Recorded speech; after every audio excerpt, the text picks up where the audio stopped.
My name is Jed Gross. I am a bioethicist here at UHN. If you're not familiar with that title, what we do is provide advice when people aren't sure what to do because values or principles seem to be in conflict or not designed for the particular clinical situation. Uh, it's been very rewarding for me as a member of that team to be the person who is focused on supporting our transplant programs where we're doing amazing things. The ethics piece of transplant for both donors and recipients, I think the main thing that we want to make sure is that we're getting good informed consent. So that means making sure that the patient, whether it is a potential donor or potential recipient, has the information that they need to make an informed decision and making sure that it is their decision and they're not being pressured in any way.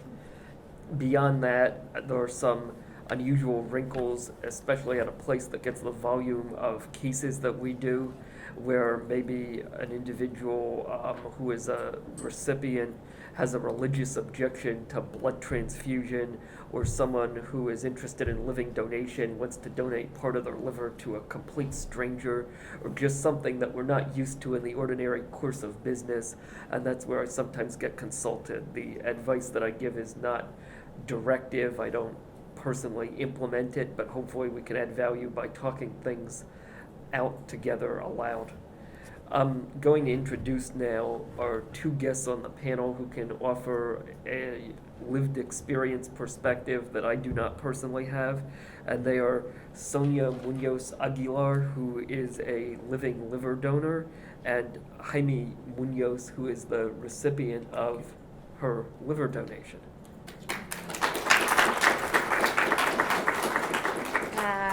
So I'll introduce myself. I'm Sonia, I'm his daughter, if you didn't know. Basically, it kind of started back in late September, early October of 2017. My dad became very ill and we didn't really know what was going on. He started to retain water and started to lose weight, and going in and out of the hospital and the doctors and seeing what was going on. Basically, is he had liver failure, and they told us he had about 3 to 4 months to live at best. So going forward, I have 3 older brothers and myself. We all said, okay, whatever it takes, we'll do the blood work, do the paperwork, whatever it is. I was the best recipient because I was the healthiest.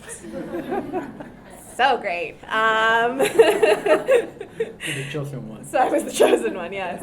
So from then, I got the call around mid-November, basically saying, no alcohol, no smoking, no fun and games. From now on, it's going to be testing and blood work, lots and lots of blood work. From then on, we went and did MRIs, CTs, breathing tests, EKGs.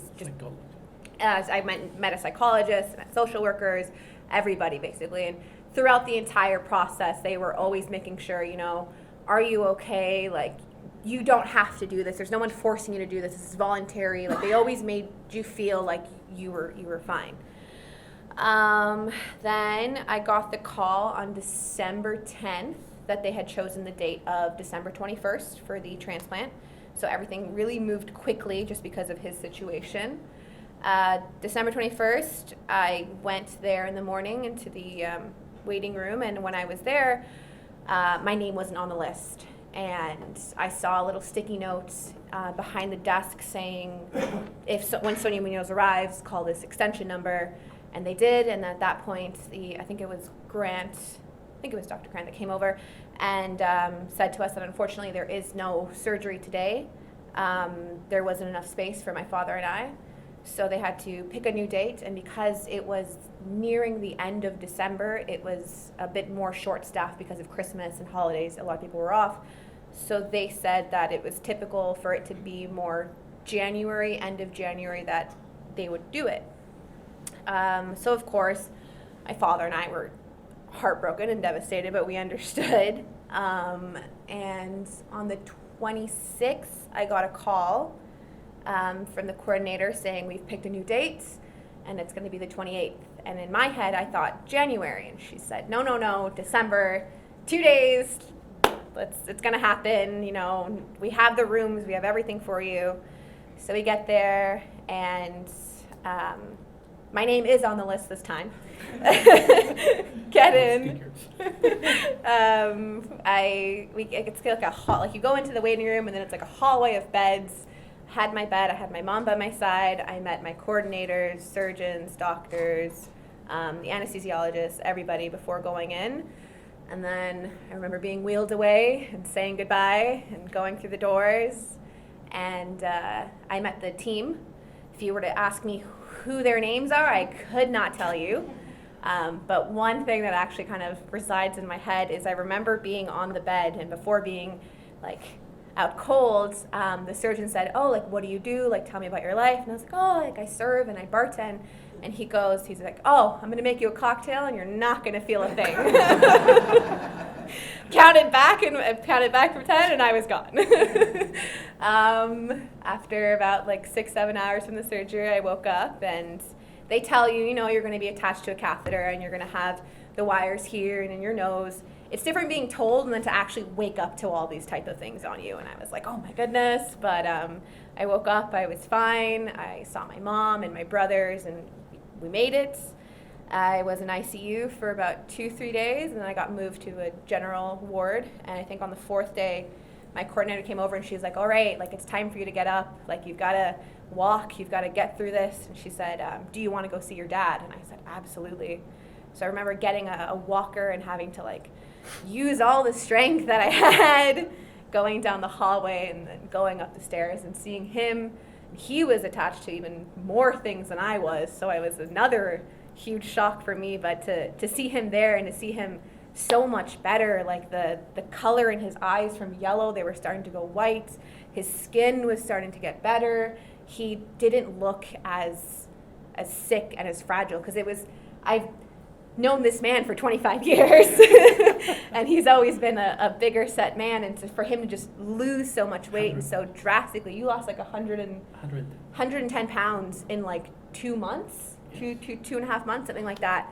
So like even for me, for my nephew, for a lot of people, it was hard for us, but to see him there and to see him, you know, living and breathing and good, it was a really great feeling. And then after that, I was released and I was home. I'm going to say this right now, is that you need to have a really strong support system, because it's a very humbling experience. When I got home, I couldn't shower by myself. I needed help. I needed help making food. I needed help going up and down the stairs. It's really hard, but you have to push through it, and it gets better. And like the outcome of it was that my dad is here.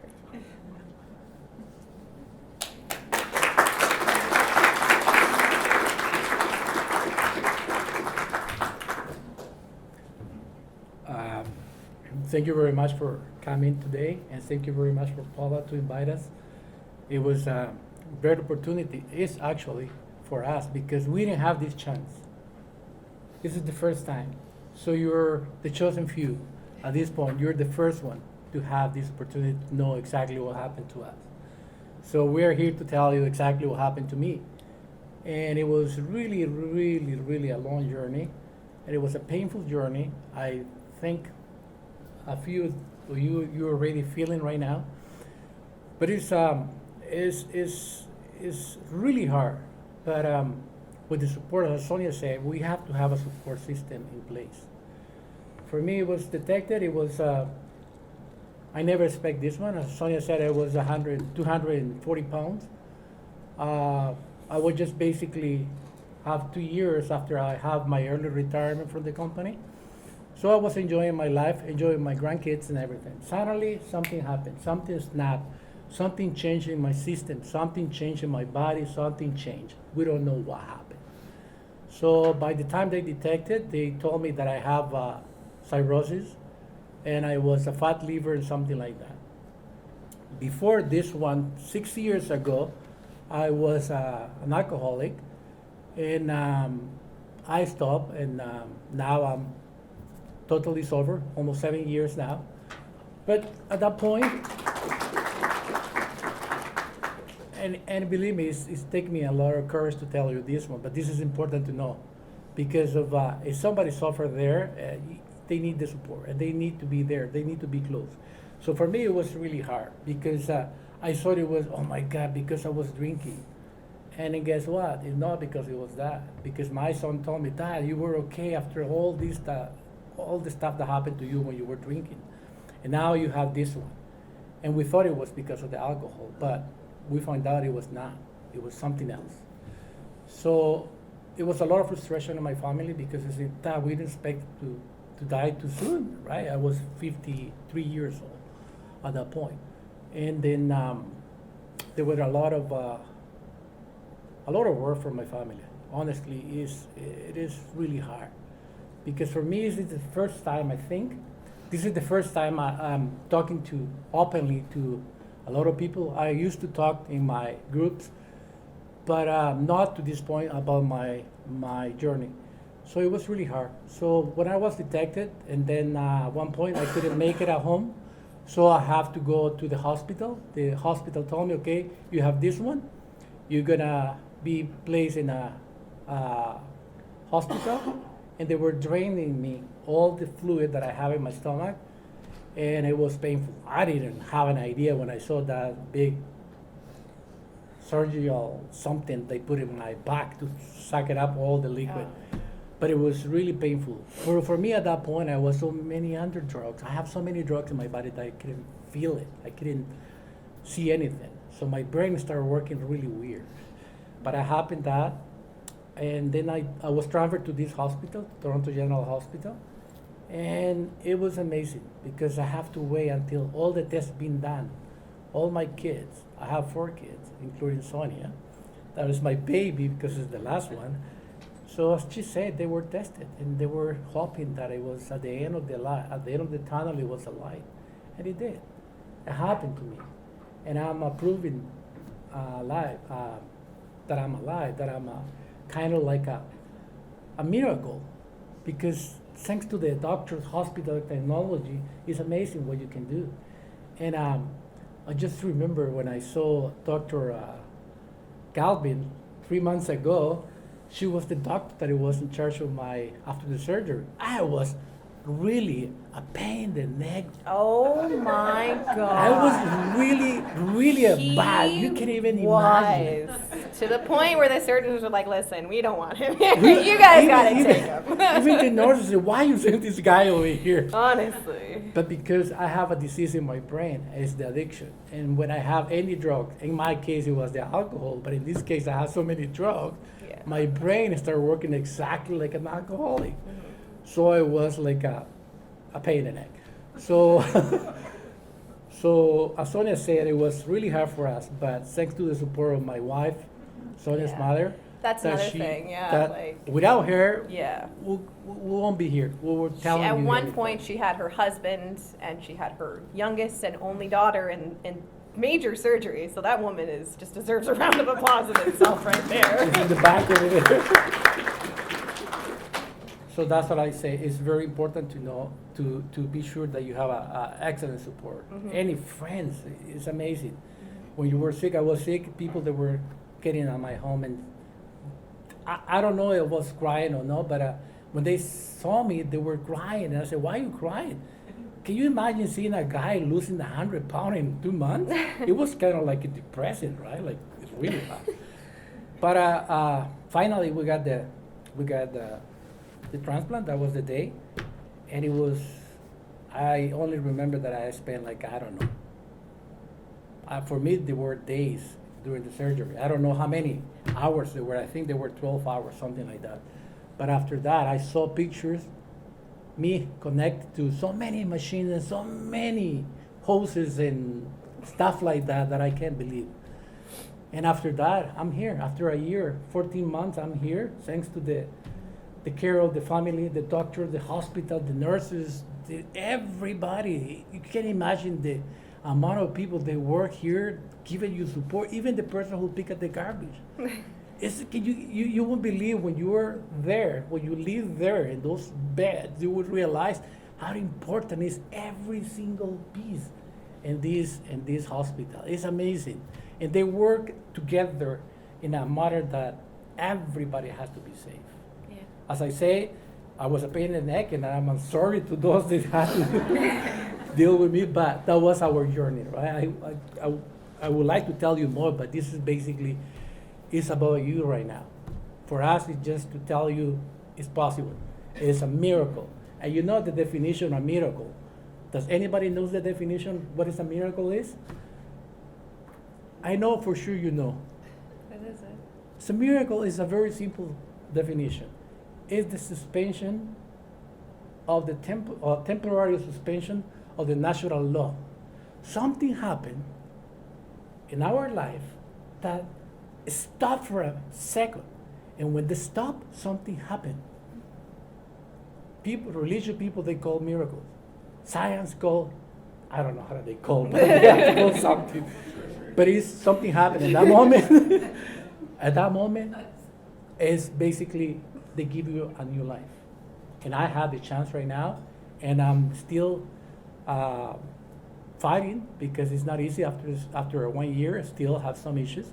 I have to drink the medication that is going to be in my system forever, and is now I'm 10% higher to have skin cancer because of the medication that is basically killing my immune system, to lower the immune system, so that I'm more propense to have any other diseases. So that's what they not recommend to be in the hospital, because hospital there are so many germs and bacteria that you don't want to be here all the time. Yeah. So as soon as you get better, get out of here. So basically that's my Yeah, yeah. 5 cents that I have to put it today. Oh, and I forgot. I always dreamed to have a Mercedes Benz. Now I have one, because my surgery is like a Mercedes Benz sign. Yeah. Do you have the pictures? I don't have Oh, you don't have the picture. Thank you. You may have felt like you were being a bit of a pain in the hospital, Oh, being so talkative, but this was both both of you were very illuminating and moving as well.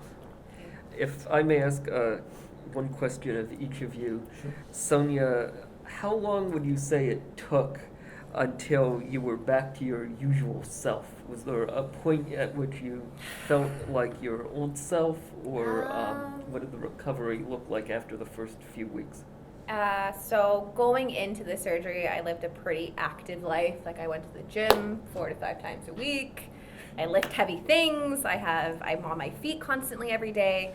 And then after the surgery, How many steps? that was gone.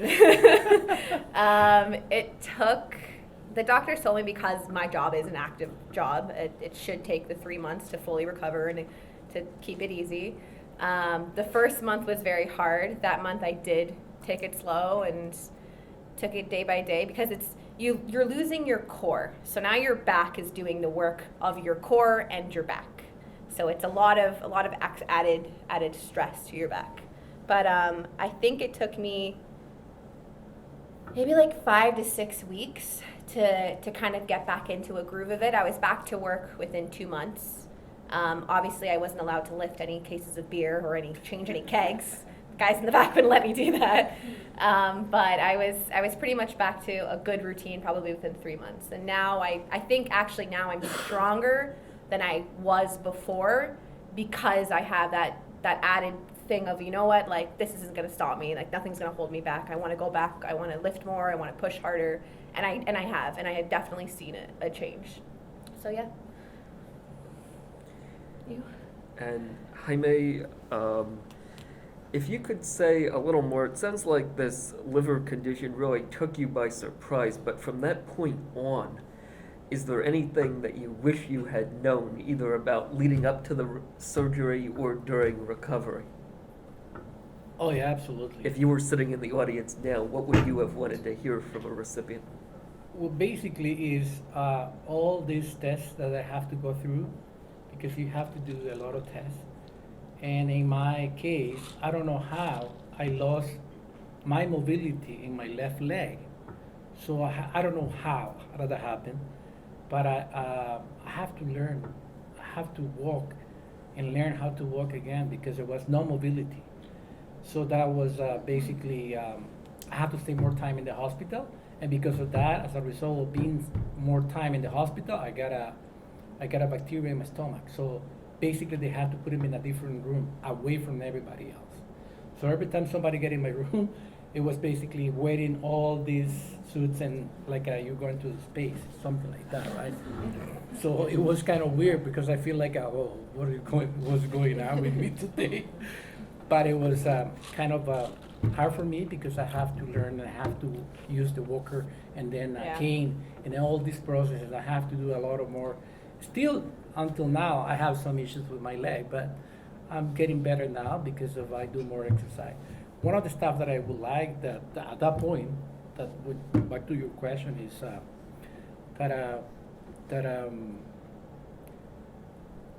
my condition, it was basically creating more problems in myself because it was kind of like so many drugs that they have to put it on. It was kind of like my brain, it wasn't working, stopped working like a normal person. So don't feel bad. I'm not talking about my happened to you. It happened to me. What happened to me, I'm telling you today. That it was for me, it was kind of like feel like a trap, that I'm not going anywhere. That was sitting in the same place at the same time. And sometimes I feel like that stuff they call deja vu, that it happened many times. And one day happened the same time 7 times. And I couldn't have an answer until I asked my wife, can you stay with me tonight until I get sleep so I can pass this one? Somehow it works. But I have to push a lot because I was just getting trapped in the same day, seeing the same doctor, seeing the same nurses many times at the same time. I said, what? What's going on? I'm dead? So I was trying to pinch myself, like trying to feel like I was still here, right? So it was really hard. But now, thanks to this opportunity that the hospital is giving to everyone, is good because you can ask any question, any type of question. Even I was my wife was telling me that at the beginning she was simple stuff like this that it's gonna be useful for you, like in the parking. When you park in the hospital, Oh, yeah. you can get a discount because you can see it's true because we normally I think it's $20, It's not like 25. 25. But if you have a patient in the hospital, they give you a number, they give you an ID number. You go to the main entrance over there, reception. You give that number, they give you a discount. Yeah. Saturday and Sunday don't use that discount because it's only $6 the parking. Yeah. No, it is These cost. add It's up. coming from your pocket, right? I'm telling you, in a point of you have to save money too because regardless that it's being paid by insurance, regardless that it's paid by the OHIP, but it's paid by our taxpayers too. Right. You have to spend money too, so you have to keep your saving there.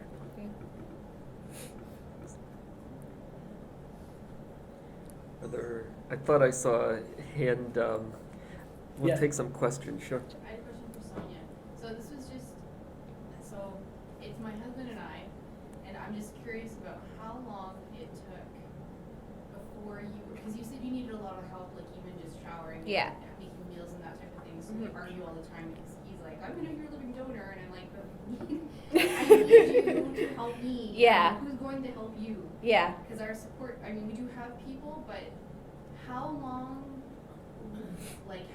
did you need somebody to help both of you before the both of you, or that at least you could take care of your dad? You know what I Mhm. mean? Like, how long would Ian and I have to have somebody there for both of us? So I know the first week was like the first month is really hard for the donor because you're losing something that you didn't need to lose and they're gaining something that they needed. So it was funny because when my brothers would go and see my dad in the hospital, they'd be like, "Oh, Dad's doing great. He's doing better." And then they go and they see me and they're like, "Oh, you're not doing so great. You're not doing good." But I think it took me probably I think the first time I needed a help shower. Like the first time I definitely needed help, and then for the first like week, 2 weeks, I needed someone to, like, my brothers would get my food. But after that, you have to push yourself, like to get up and to walk and to even to do little things. I'm not saying go out and lift 5 20-pound bags of salt or anything, but like to do little things like that. I think it took me like 2 weeks to kind of get into a good little groove, but For him, he was still in the hospital when I was at home. So when he was in the hospital, he had care from other people. That, and I believe there's a nurse, St. Elizabeth, someone comes to you had a nurse that came to the house after when you came home, right? It You was had nurses- before. Oh, it was before. It was It before. the St. Mary. St. Mary, CCA, St. Mary, CCA, CCA, yeah. yeah, CCA CCA. would come. But That just depends on how, like, whether or not, I know I've been through a few surgeries as Mhm. well, so I know, like, that can just depend on your circumstances, whether you need to have CA come or not. right.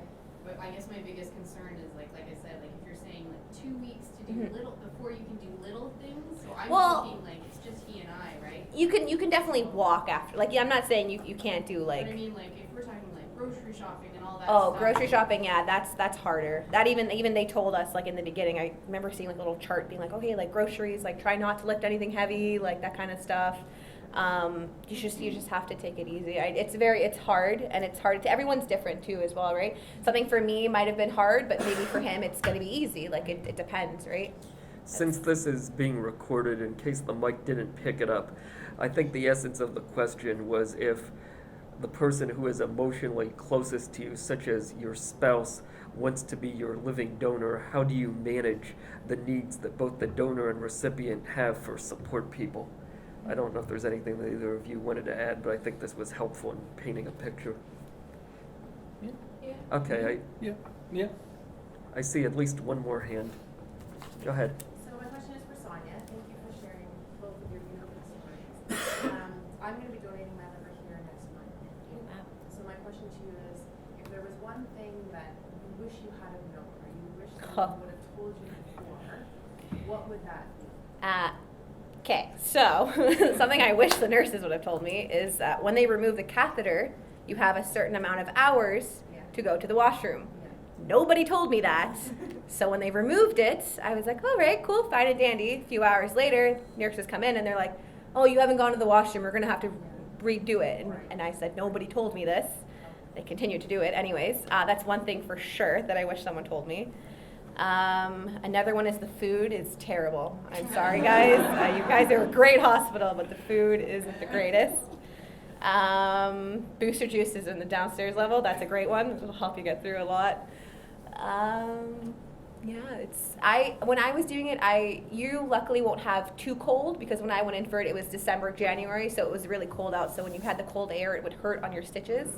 That's another thing is that for me, when I was going into it, they told me that it was supposed to be like a hockey stick kind of cut, but I ended up with just a straight cut. That it's weird for me. Like now I'm kind of used to touching it, but for the first few little bit, you're kind of a little bit weary of it. You don't want to touch it. You have to be very careful with it. But you get used to it, and you just need a lot of support and friends and family, and it's good though. But the catheter is definitely one that you should think about. We always tell people from an ethical perspective that we want to support living donation and living donors, so we don't want to pressure people. We also don't want to protect them from themselves, but we want to be supportive and see if we can find a way to make this work responsibly. Mm-hmm. And it sounds like there's always some small details where there's room for improvement.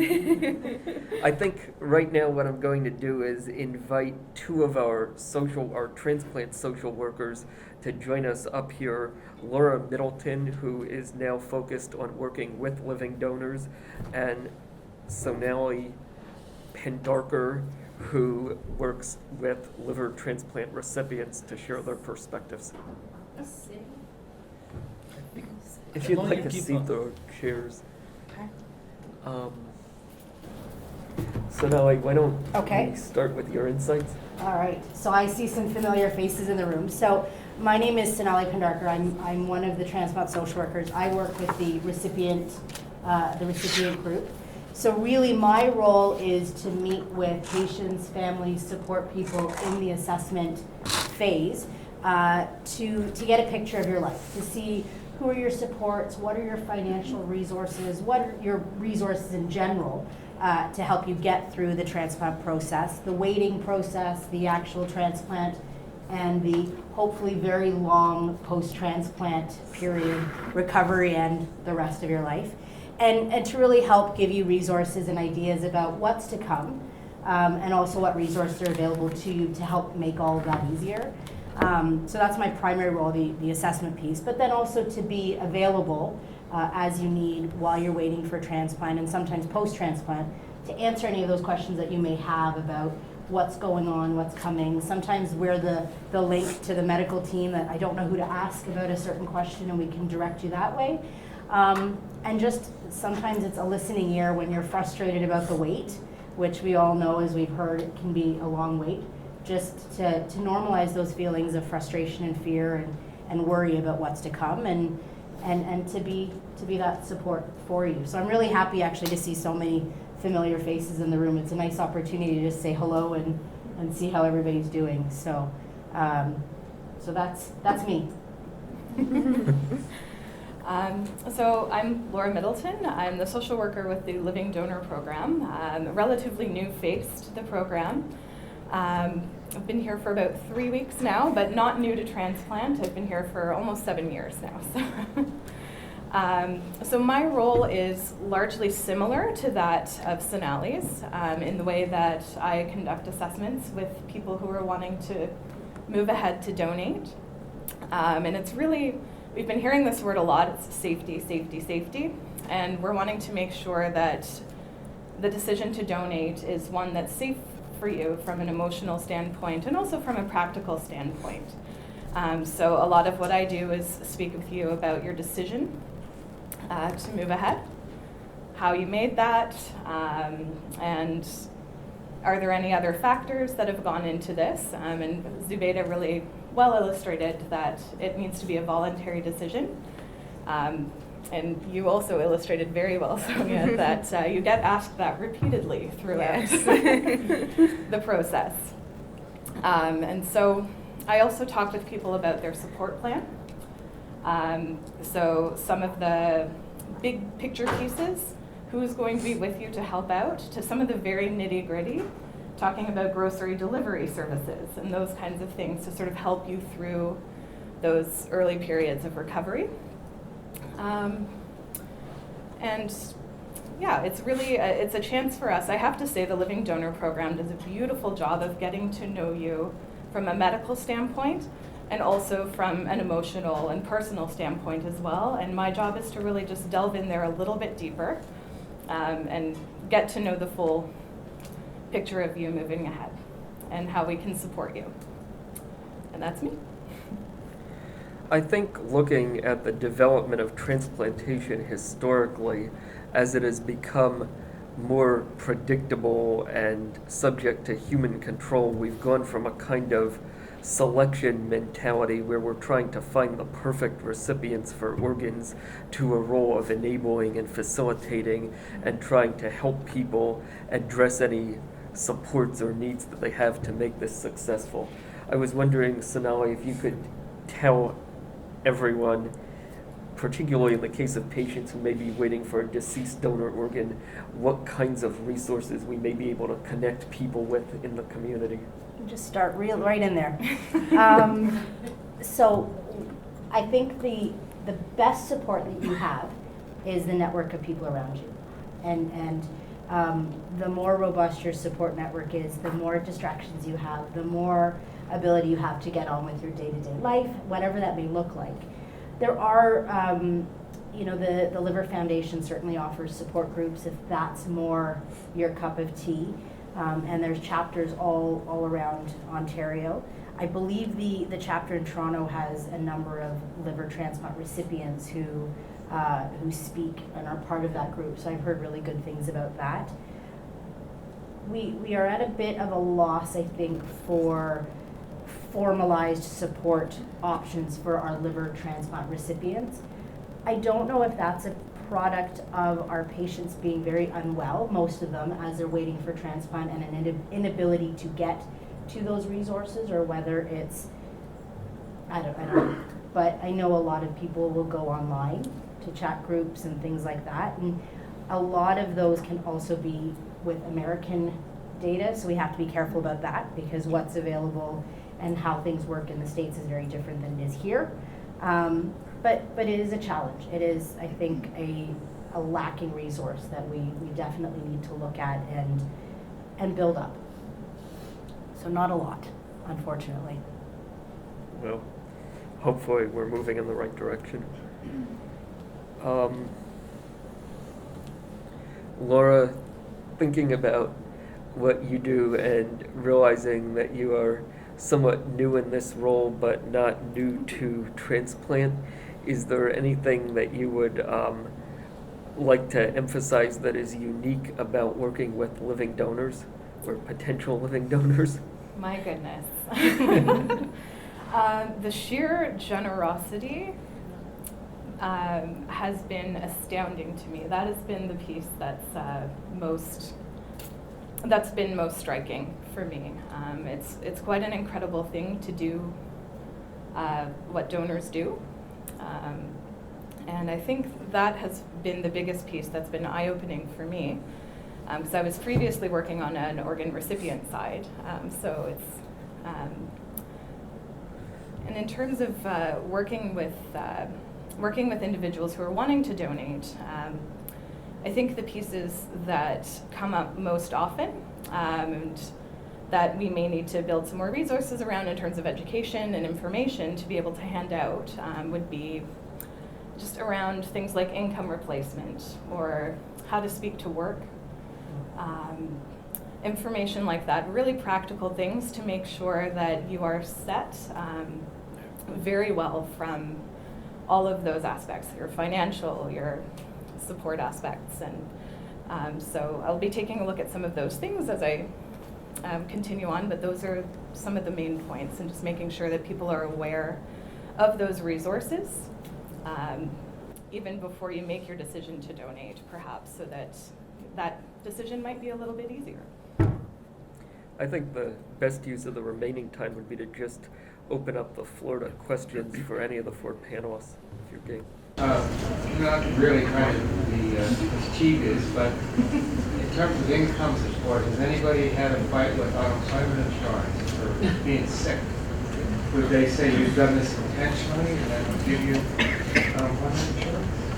The question, in case anyone didn't hear it, was about the availability of unemployment insurance for someone who has intentionally volunteered as a donor. I don't think they qualify under the actual rule.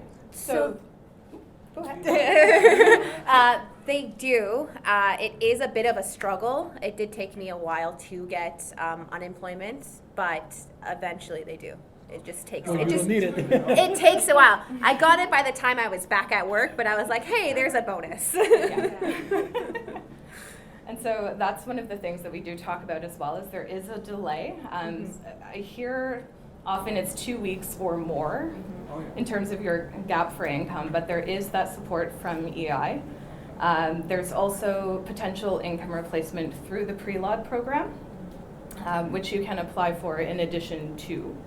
It's not necessarily a guarantee that you will get that, but it's certainly something that you should look into. And that's something that I can help with as well as people are coming through that process. And there is a clause through EI that does protect people's work as well, which is really excellent. So that's something helpful to know. Sorry. How do they protect that unemployment in terms of a person who's working and or is a donor or is a recipient?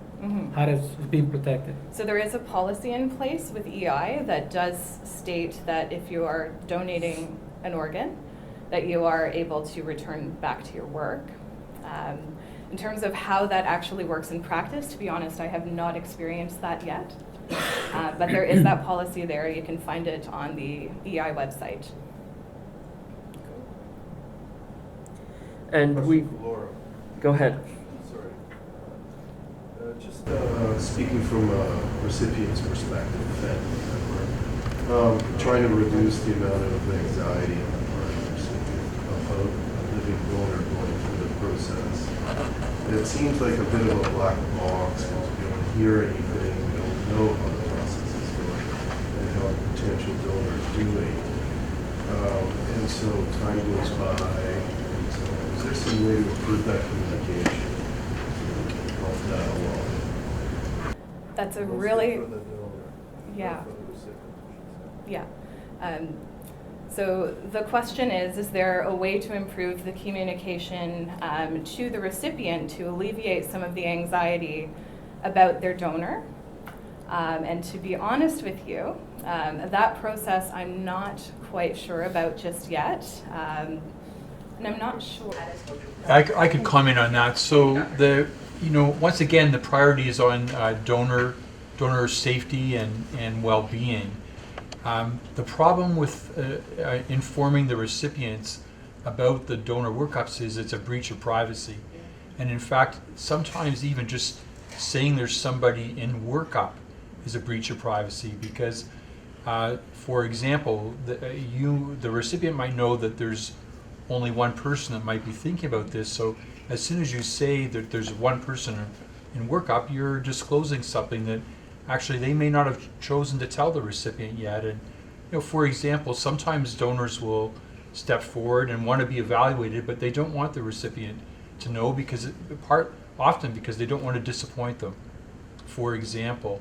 So we decided with ethical advice from the outset that we were not going to disclose anything about the donor workup until we have a donor that's ready to go.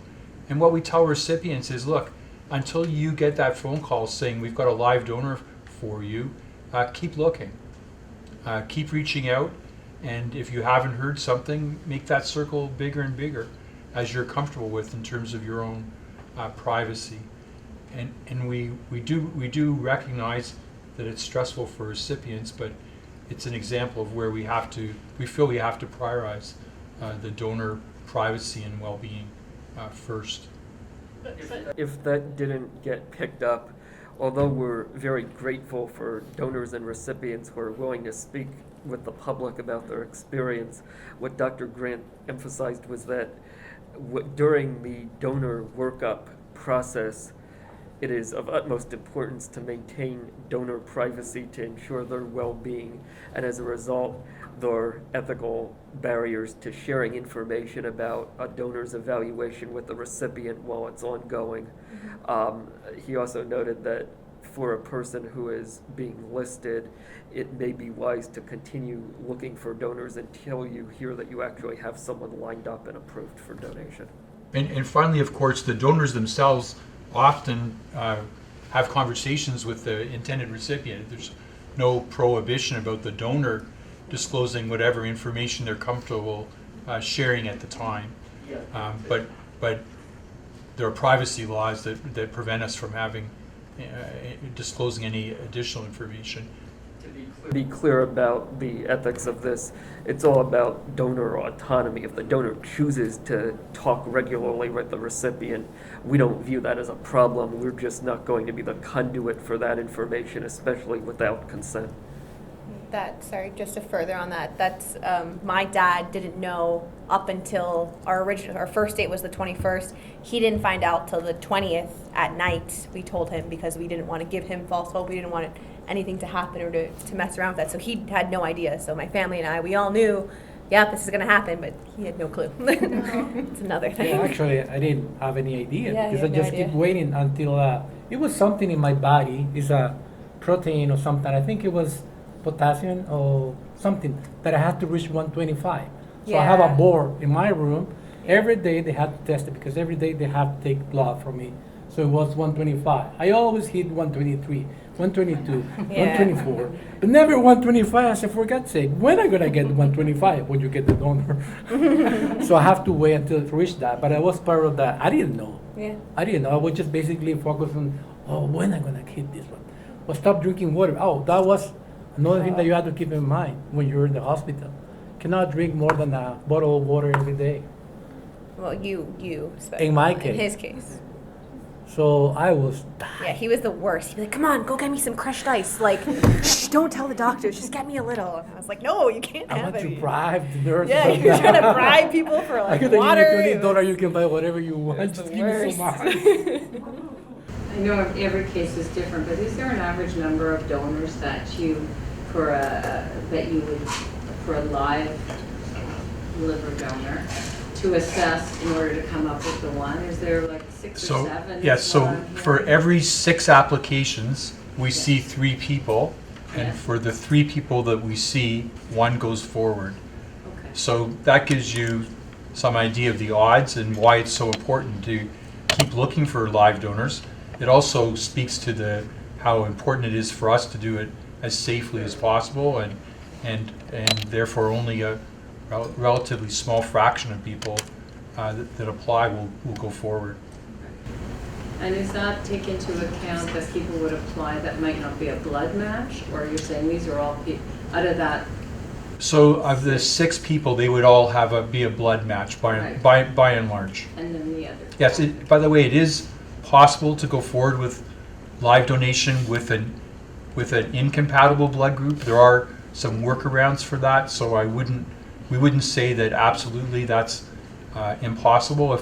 If you only had a live donor who was an incompatible blood group, we could have a conversation about whether that would still work for a given recipient.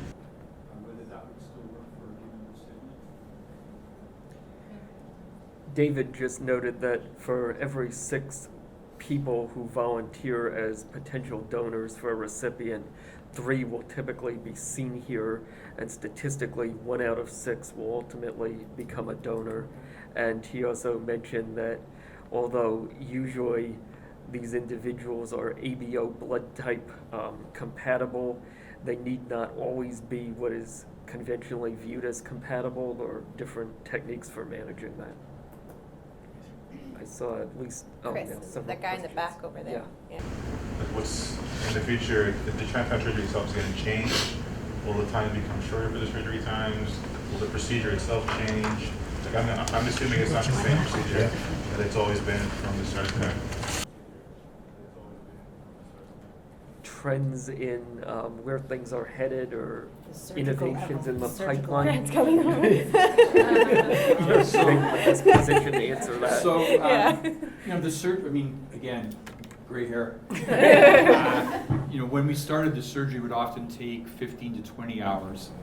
Now, you know, some transplants take 5 hours.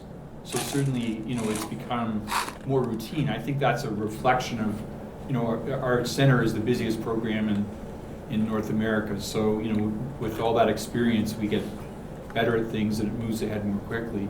You know, 25 years from now, I hope we have stem cells and we won't be transplanting. That's really where the future is, but unfortunately, it's at the moment still very far in the future. I have 3 little siblings. Well, not siblings. Can you talk about what meds the donor is on afterwards?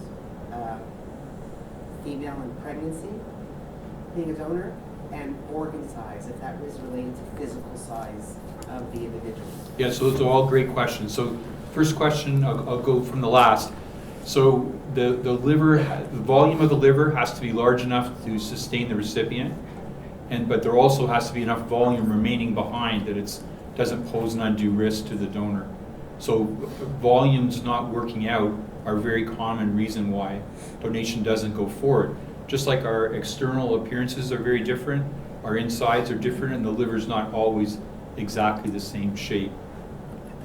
So that was one. Pregnancy is possible afterwards. In fact, one of our messages to donors is you have to be very careful about contraception while you're being worked up and immediately afterwards, but donation should have no impact on fertility. And the third question was medications afterwards. So immediately after the surgery, you're on blood thinners, which you have to take for a total of 6 weeks from the time of surgery. We also give people iron tablets to help their blood counts return to normal. And we give them an antacid medication to help avoid stomach ulcers and reflux. Those medications are all taken for 6 weeks, and then there's no long-term medications or long-term restrictions of any kind. Just to on the donor with the blood thinners, that was a needle, right? Or which one was the needle? So at the moment it's a needle injection. We're trying to switch over. There are pills. Unfortunately, the pills aren't paid for, so at the moment people are still having a self-injection afterwards, which is unpleasant but manageable. manageable. I was having to find like new little spots every time to like poke myself. That I don't know what hurt more, like mentally being like, all right, I'm gonna stab myself today, and then or the actual like physical like ow after it. But that was another thing. But was it's the only needles. 5 seconds. Don't worry. After that, 5 seconds, that's it, it's gone. It's done. It's really fast, believe it or not. And for me, it was hard because I don't have any muscles. Yeah, he So was. they have He had some like muscles nothing. that He had were like no getting fat everywhere. left on him, so it was harder. So Actually, I have to say something too, because it hasn't been commented on, but Sonia illustrates something that's so important. She's a hero. What the donors do is absolutely extraordinary. They save a life, they take risks, go out of the way. It's not easy as we've heard, and it's just an amazing gift. And the people that do this are really truly heroes in our communities. On the other hand, I think she also illustrates something else that's important to understand, to keep it in perspective, and that's they do this because it's important to them. And they save a life. It's someone they care about. They want them there for their future. So it's not without benefits. There's a reason that they do this, and they benefit from it. And finally, she illustrated another point that many of our donors find that when they go through this, which is tough, they realize just what they're capable of doing, and the sky's the limit. So, after this experience, there's no barriers. They realize they can do whatever they set out to do. So I think while it's very important to talk about all the challenges and stresses of it, it's also fair to put it in perspective that there's great benefit to the donor to help someone they care about, and also just realizing what they're capable of. And I welcome you to speak to it. I don't want to put words in your mouth, but I think what you've told us tonight illustrate all those points very well, and it's amazing what you did. Thank you. I wanted to just add that sometimes I point out that the donor may not have saved just a single life by donating, because he was able to receive a liver from her. It meant that the next deceased donor liver that came along could be allocated to someone else. Yeah. So this is an unusual opportunity for somebody in one selfless act to potentially save 2 lives. yeah, it's a good point. Laura, is there, in the living donor department, whatever you call it, like Sonia, as living donors, do you match up people who don't want to donate so they have the support of someone who's been through it? Is there anything like that? Yes. So if you're interested in meeting someone who's been through the process, there's lots of people who have volunteered to share that personal experience. And if you are interested in that, or if anyone is interested in that, they can contact me, or I believe they can contact Zubeda as well. Yeah. Hi. I was just wondering, I've heard about the match program, and do you have a structure or a system in place for a match program, and how does it work if so? Like a cross match. So if I'm not compatible with who I want to donate to, is there a pair somewhere out there who wants my type, and they might have what we need? Yes. Yeah, so The that's question's about what's called paired exchange, and since David and Les are up here, maybe one of you can explain it best.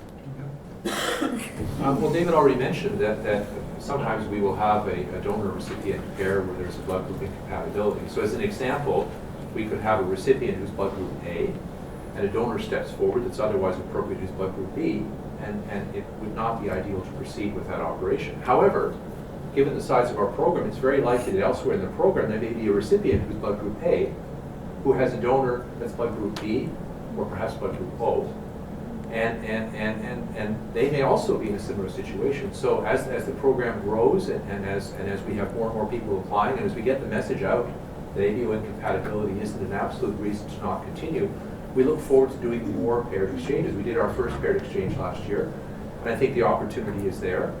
There is a process in place to do an ABO incompatible transplant, as you could imagine, in countries like Korea and Japan, where 80 to 90% of all transplants are living donor, and in most cases where the living donor has to be a family member. There's a great deal of experience in using ABO incompatible organs, but it's a much more complicated process. There's perhaps a difference in outcomes. So I think a paired exchange program has potential for tremendous growth. We did our first one last summer, and it was successful all around. So then, is there a system that I can call or someone I can call? You have something set up? How would I go about doing that? So all you really have to do is just submit your application, and then once we know that someone's interested in moving forward and found to be suitable, then we can look for opportunities for those swaps.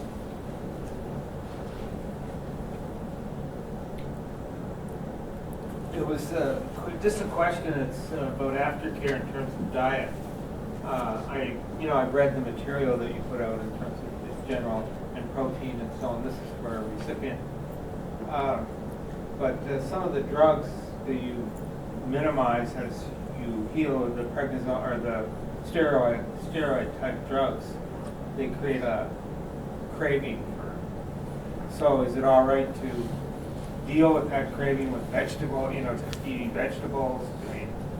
Well, I think I can respond to that. The question is about healthy appetites for our recipients. And you're right. I mean, most of our patients are on a course of steroids, prednisone, for several weeks afterwards. They're tapered quickly.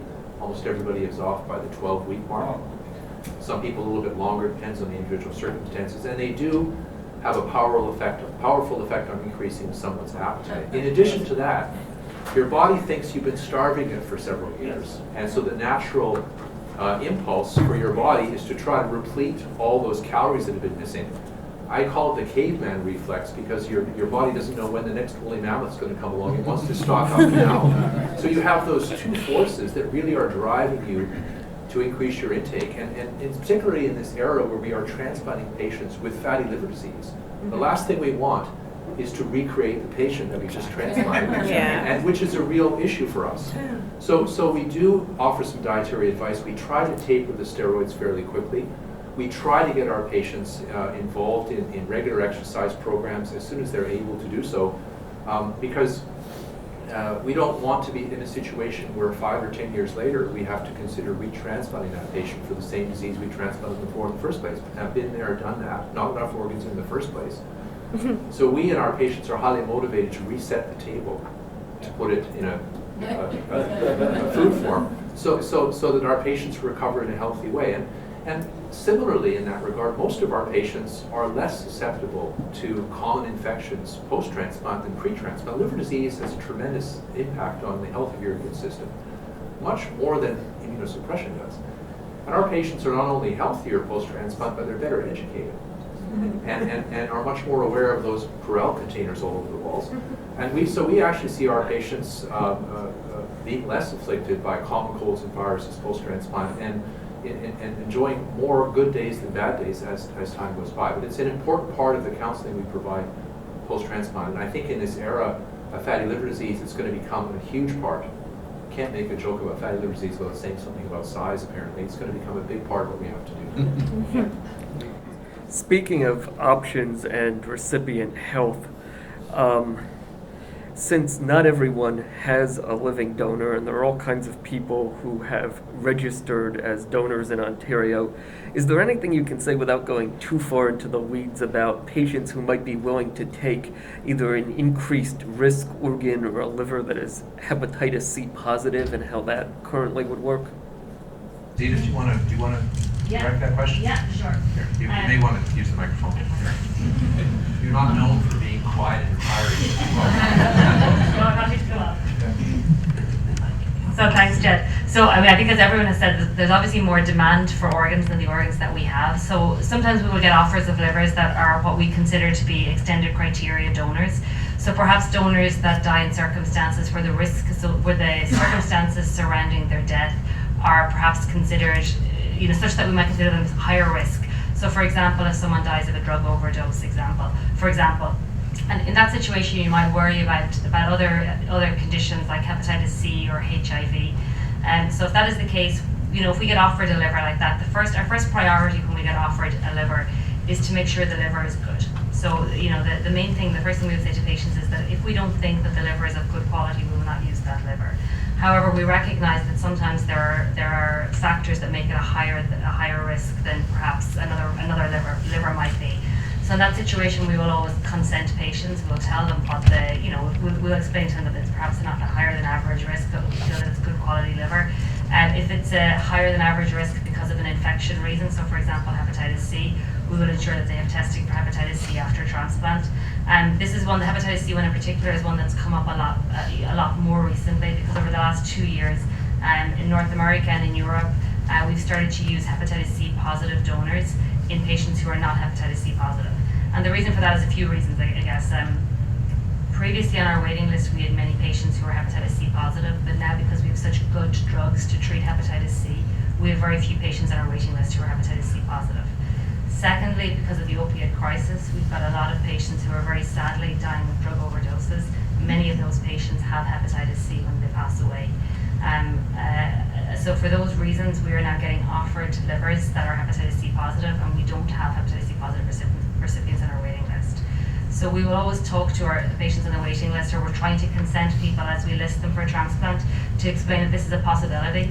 And again, if it is a case that they accept a liver that's hepatitis C positive, the recipient will get hepatitis C. But we have fantastic drugs now for treating hepatitis C, so the success rates are greater than 95% for people who have hepatitis C. And so in that situation, we certainly would consider using some of these donors. And it's important in a situation where we've got a scarcity. So we've certainly got, the demand exceeds the supply. So it's important to consider these organs where we feel they're good quality organs. Can I ask a question? Another one. Can you speak to the immune suppressants and where that's going? Because I hear that that's the biggest risk to the recipient. Yeah. So post-transplant, there's obviously a risk of rejection for all patients post-transplant. So everybody's put on anti-rejection medications or immunosuppressants after their transplant. The risk of rejection is higher the closer you are to your transplant. So the risk of rejection is highest, early on, and the risk reduces as you get further from your transplant. So we tend to start patients on everyone gets put on some steroids and either 1 or 2 additional anti-rejection medications. And the addition of a second anti-rejection medication on top of the steroid is often for if we feel that some people are higher risk than average for developing rejection. So perhaps younger patients with more robust immune systems, or patients who are transplanted for immune-related conditions such as autoimmune hepatitis. So those people will often be higher risk for developing rejection and require more anti-rejection medications than perhaps somebody else. We do try to taper anti-rejection medications over time. So as Dr. Lilly mentioned, we'll try to get people off steroids within about 12 weeks of their transplant in most cases. Again, for higher risk patients or people who've had some episodes of rejection, they may end up being on steroids for longer. But our goal, we recognize that immunosuppression is one of the biggest risks associated with the long-term outcomes after transplant. So we always try to reduce immunosuppression medications in so much as we possibly can do so, and as much as we're safely able to do so. So our goal is to have people on the minimum possible immunosuppression regimen that reduces the risk of rejection. From what I understand, I could be wrong, liver transplantation has the least amount of immunosuppressants of any other organ transplant? Exactly. And is it possible that people, and again, it's just things that I've read, but I'm not 100% sure, some people are actually able to get off immunosuppressants? That's true? Yes, it's a fantastic question. So the liver is a very immune privileged organ, and it luckily has less rejection than any of the other organs. So we do get away with a lot less anti-rejection medications than the hearts or the lung patients or the kidney patients do. So that's really nice for us. The second part of the question is in terms of developing tolerance, so that you don't recognize that this is a foreign liver anymore, that this liver is essentially your own and your immune system doesn't attack it. And we certainly recognize that there are situations where patients can develop tolerance and they don't require immunosuppression medications. The big problem that we have is that we're not able to, there's no good predictor. So I can't take a blood test from you and say, I know exactly what's going to, you're going to be a patient that's going to become tolerant and we can just stop your medications. And because there's so much risk associated with just saying, well, let's just give it a try when we stop the medications, because if you have bad rejection, it can be very difficult to get on top of that. That said, we actually have a trial going on here at the moment, and there's a few trials around North America and in Europe, whereby we're trying to develop or pick out what are the predictors that will help us to figure out who are the people who may develop tolerance. So we have a trial here at the moment where we're trying to enroll patients to see if we can identify some genetic predispositions that will help us to predict those who may develop tolerance. I think we have time for one more question. Fortunately, then we are at the end of our evening. Yeah. Just, maybe I missed this, when you're talking about the size of the liver, is it externally body type going to make a difference? If someone is a 5-foot woman, can she get a liver from a 6'2" gentleman or woman? Yeah, so bigger is more easy to accommodate. The donor that's bigger than the recipient almost always works. But even smaller donors are sometimes suitable, and really we can't predict it by just looking at the person. So most times we'll ask them to undergo a CAT scan where we can do the volume measurements to see if it's possible or not.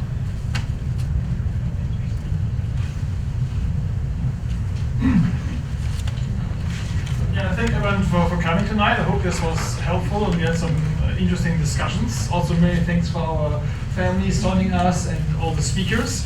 The session is taped. We will have it on the web. Someone wants to revisit some of the presentations that will be available online. We also have additional resources for you, of course. You can either visit our website where we have links to donor information, recipient information. The Canadian Liver Foundation has a website providing information. And we've also material here on the left side of the tables highlighting some aspects of liver transplantation, liver disease, and life donation. On March 29, we'll have a panel session again here about public appeals for life donation, which might be interesting. And I think April 1st, there's a Liver Foundation symposium where also life donation aspects are discussed, and you're certainly welcome to really approach us and participate in these scenarios. So hopefully this won't be the end of our interactive discussion. If something comes to your mind, please contact us, our live donor office. If you have any questions or you want to meet a donor or recipient or any more context, certainly we want to be as transparent as possible, and you should know exactly what is available, what are the benefits and what are the risks. So thank you so much, and have a safe trip home.